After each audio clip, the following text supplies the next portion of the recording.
Greg, how do I speak with my parents about long-term care and aging? That's a real sensitive subject.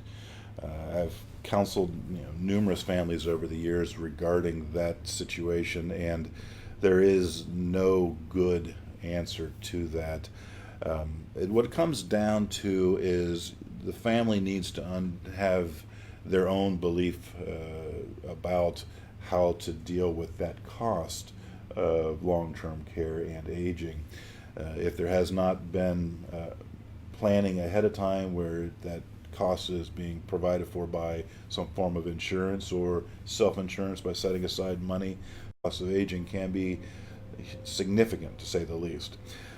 So you don't want to bring that up many times from the perspective of it sounds like you're being greedy about mom and dad's money.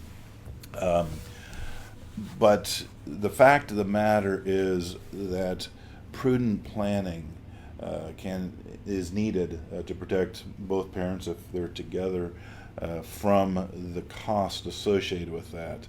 I've had a couple situations here this year where the long-term care need came on quickly, and we were faced with what do we do to protect the money for the spouse.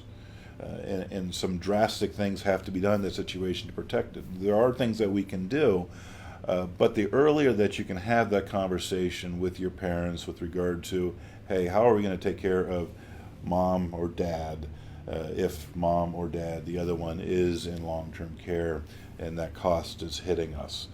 So my suggestion with that is if your parents have some savings inclination that way, then you might want to have that conversation sometime in their early 60s to see if they are saving for that cost. With regard to some of the more aggressive things that need to be done to protect money when we are in that final phase before long-term care is needed, then we just have to put the elephant in the room, have that addressed, and find out what the family's goal structure is with regard to that. Is it to preserve legacy, or is it to use all the dimes that are there to take care of the cost of care? It's a tough conversation, and it's one that's not going to get any better over the near horizon. I do believe that if we look down the road about 15, 20 years, the whole long-term care and care of the aging issue is going to be dramatically different than it is now because of the effect of the baby boomer generation aging and what they're going to do to rewrite those rules.